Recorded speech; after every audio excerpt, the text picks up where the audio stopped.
Yang keempat, kata Ibn Qayyim, berkawan dengan orang saleh tapi tak mahu mencontohinya. Kita ramai kawan dengan orang saleh, tapi kenapa kita tak boleh ikut dia? Allah tak bagi kita taufik. Allah tak bagi kita hidayah, dekat dengan orang baik-baik, tapi kita tak boleh jadi baik. Dekat dengan orang yang ahli zikir, kita tak boleh zikir.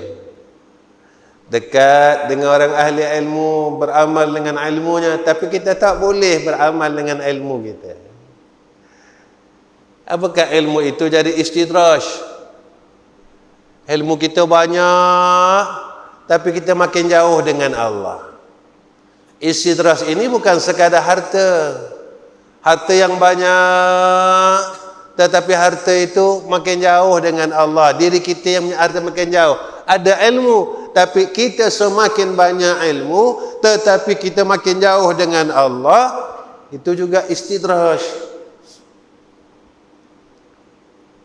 Itu juga kemurkaan. Antara orang yang akan diheret oleh Allah ke neraka Allah adalah orang alim yang tidak beramal dengan ilmunya. Haram langgar. Apa yang Allah kata haram, masih langgar. Tuan-tuan, sebab itu berkawan dengan orang yang saleh, Masya Allah. Tengok kawan kita, cari kawan kita, berkawan dengan orang yang baik-baik, kerana ini satu syafaah, kata ulama. Sebab itu Nabi Daud, antara perkara yang dia minta tolong berlindung dengan Allah, yang keempat, dia minta tolong berlindung daripada jiran, yang mana jiran yang menutup kebaikannya dan membuka keaibannya. Kawan kita sekarang banyak macam tu. Baik kita dia tutup, aib kita dia buka. Zaman ini, zaman nak buat dosa senang. Semua orang rakam video. Orang ni buat salah, dia rakam, kita tengok. Orang ni buat salah, kita rakam. Tengok semua orang buat salah, kita tengok. Sebagian ulama menyatakan, jika mana dalam dunia ini kita pernah melihat akan kesalahan orang lain, besok di yaumul mahsyar kita akan menjadi saksi, katanya. Orang ni buat salah, kita tengok. Orang ni buka aurat, kita tengok. Orang ni bergaduh, kita tengok. Sebab zaman ni zaman orang membuka aib orang lain. Zaman ini satu zaman orang suka menzahirkan kemaksiatan. Maksiat itu dizahirkan, aib itu dizahirkan. Saya pesan dengan diri saya dan tuan-tuan pada malam ini, cukuplah. Umur kita tak panjang, tuan-tuan. Umur kita tak banyak. Kita dah tak ada masa dah. Zaman ini zaman yang disebut oleh Sayyidina Rasul, akhir zaman. Baik, tuan-tuan. Kenapa makanan sekarang jadi penyakit? Orang dulu makan beras yang sama, kita makan beras yang sama.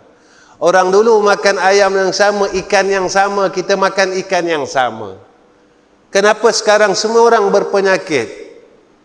Makin makan makin sakit, makin makan makin sakit. Bukan makanan itu diangkat oleh Allah, tetapi yang diangkat adalah keberkatan. Dulu orang makan menjadi sehat, sekarang orang makan jadi sakit. Yang diangkat bukan makanan.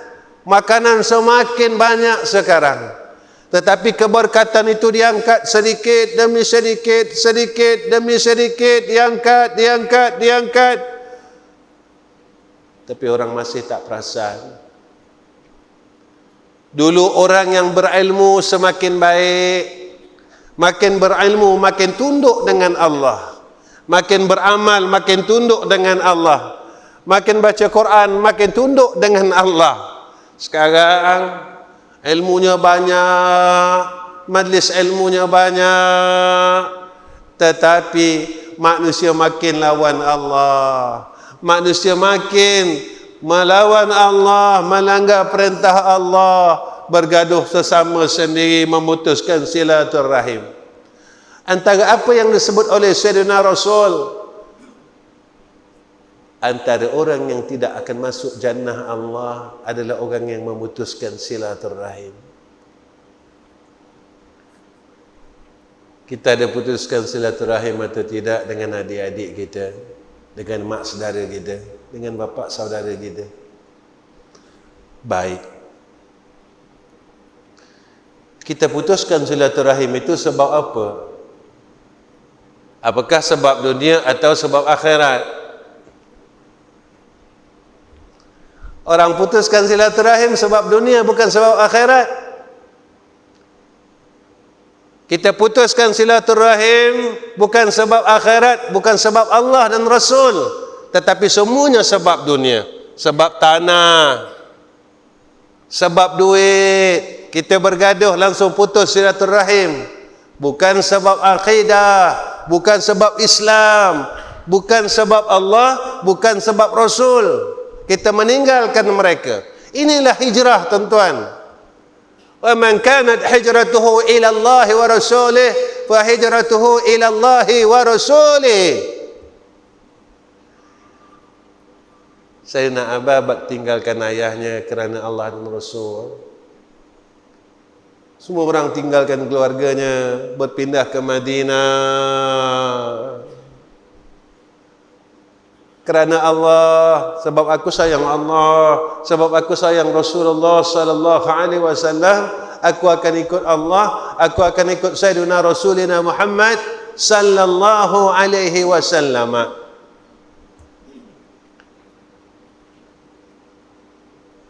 Ini yang saya pernah tinggalkan, tuan-tuan. Semua asalnya daripada akidah. Kalau kita tak yakin dengan Allah, kita tak boleh melaksanakan seluruh perintah Allah. Saya pernah kan tinggalkan, tuan-tuan, tahlil ini kan. La ilaha illallahul wahidul qahhar, Rabbus samawati wal ardi wa ma بينهما العزيز الغفار. لا إله إلا الله الواحد القهار رب السماوات والأرض وما بينهما العزيز الغفار. لا إله إلا الله الواحد القهار رب السماوات والأرض وما بينهما العزيز الغفار. لا إله إلا الله الواحد القهار رب السماوات والأرض وما بينهما العزيز الغفار.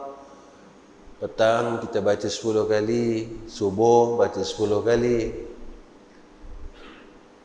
Kita minta dengan Allah, kuat iman kita. Kita hanya cuma ada Allah aja, tuan-tuan. Cuma ada Allah. Kita tak ada yang lain, kita cuma ada Allah. Besok balik pun ditanya pasal Allah. Ini aja tempat kita, tuan-tuan. Allah tunjuk 3 bulan tak boleh keluar mana. Semua orang angkat tangan. Ya Allah, angkatkanlah virus COVID, ya Allah. Ya Allah, semua orang jadi baik. Keluar NGO sana, keluar NGO sini, bantu fakir miskin, cari orang susah. Betul tak, tuan-tuan? Banyak NGO. Mana NGO tu sekarang? Apakah sekarang orang miskin tu dah kaya semuanya? Mana NGO tu? Mana NGO? Nabi cakap betul. Nabi kata sedekah itu mengangkat penyakit. Sedekah itu mengangkat bala. Sedekah itu memudahkan urusan. Sebab itu negara kita cepat diangkat bala daripada negara-negara lain. Allah bagi tunjuk, tuan-tuan, suruh kita fikir. Allah hantar virus ini ke Malaysia. Kita mula, tuan-tuan, kembali kepada Allah. Tapi sekarang semua orang dah mula lupa dengan Allah. Puncanya apa? Bila akidah tidak selesai. Tahlillah balik tajdid iman. Tak ada kekuatan ilmu jika Allah tak tolong kita.